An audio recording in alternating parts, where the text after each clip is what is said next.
it's important for everyone, with winter coming, with people headed back indoors, to stay up to date in your vaccinations, including getting boosted as soon as you're eligible. There's still a lot of virus going around. Do it to protect your health and to protect our health workers who are so busy on the front lines, being the heroes we need them to be. Being able to make vaccines here in Canada is part of our government's plan to keep people safe and to create good jobs for Canadians. Moderna will also invest in research and development here in Canada, which will help us continue to expand our life sciences sector. This is what we mean when we say that we're working to attract investments and working to make our country more competitive. Canada is an attractive place for companies like Moderna to invest and innovate, and we're going to continue making sure that the whole world knows this.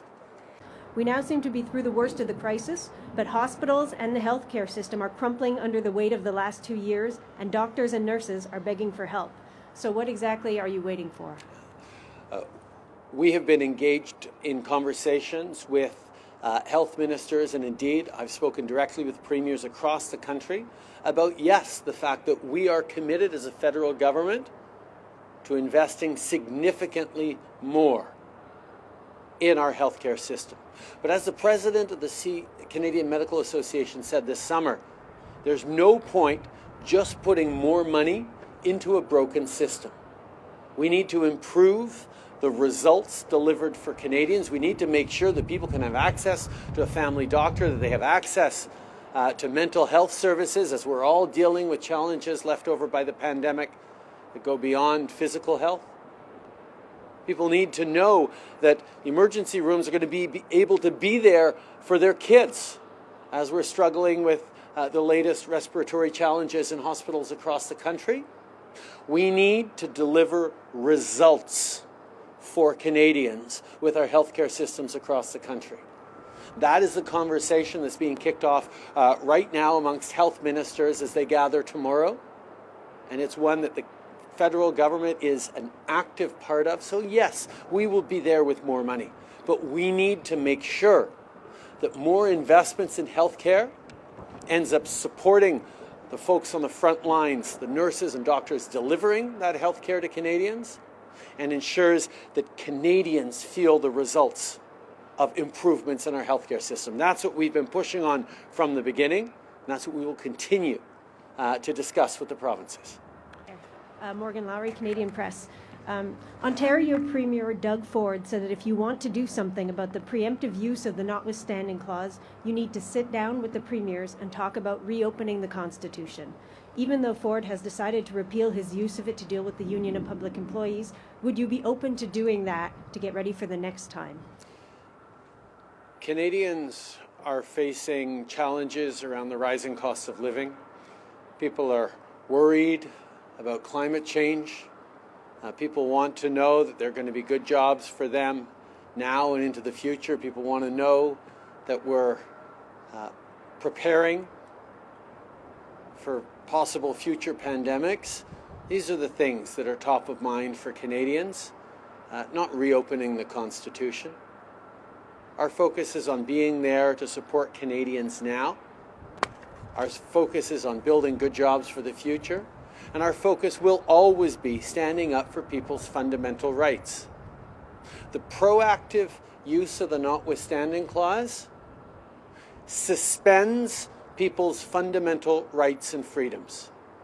I think all Canadians know how important it is to protect those fundamental rights and freedoms, and this government will never back down from standing up for people's rights and freedoms. And if premiers across the country want to avoid the kind of disruption that we've seen in Ontario over these past few days, the answer is simple. Just don't use the NoWithStanding clause proactively. Global News has learned from sources that you were warned earlier this year by Canadian intelligence that China is allegedly targeting Canada with a campaign of foreign interference, including allegedly funding at least 11 candidates in the 2019 federal election. Experts, including the National Security and Intelligence Committee of Parliaments, say our country's espionage and counter-interference laws desperately need to be overhauled.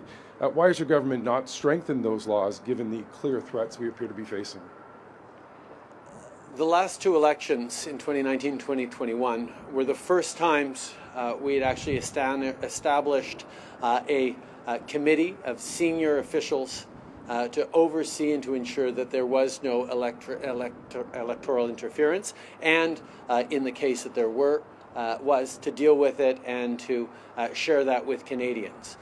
We have taken significant measures to strengthen the integrity of our elections processes and our systems, and we'll continue to invest in the fight against election interference, against foreign interference of our democracies and institutions. Unfortunately, we're seeing that countries, state actors from around the world, whether it's China or others, are continuing to play aggressive games with our institutions, with our democracies, and that's why we are creating new tools to be able to support them. We are constantly working with our intelligence committees and officials, and we've created, as you know, specific intelligence and national security committee of parliamentarians that are engaged in these issues and others to ensure that we are able to deal with more threats in the future.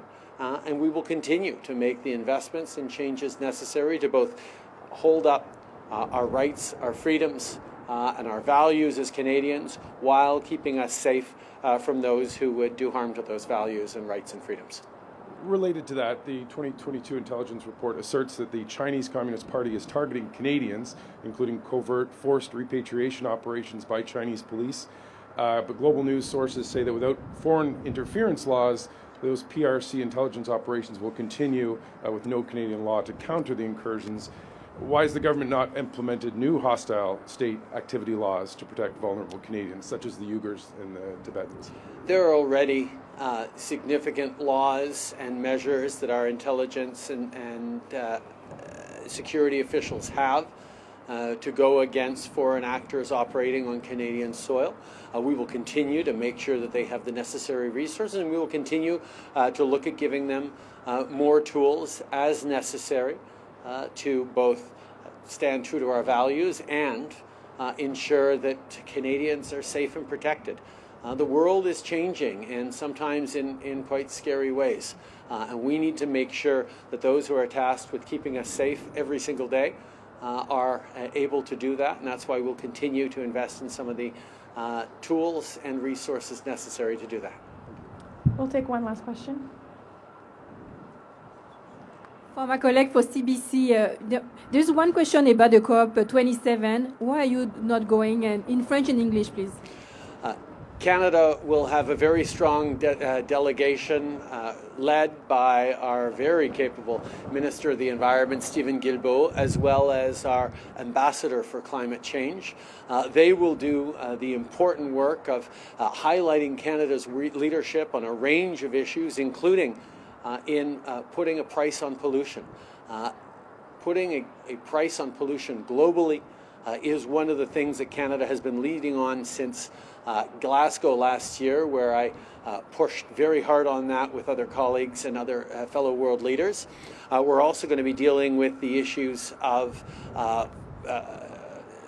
investments in the Global South to ensure that they're able to create more resilience through climate financing. Canada is doubling its commitment to climate finance, while at the same time we've worked with Germany, for example, to ensure that the world is hitting its target of $100 billion every year invested in climate finance. These are all things that Canada will continue to lead on at COP27. And while we're talking about COPs, I'm happy to remind everyone that this December, Montreal will be hosting the Nature COP, COP15. On biodiversity. We'll gather people from around the world to talk about how we can make sure we're protecting biodiversity, protecting nature, to be able to not just fight against climate change, but continue to leave a resilient and better future for coming generations.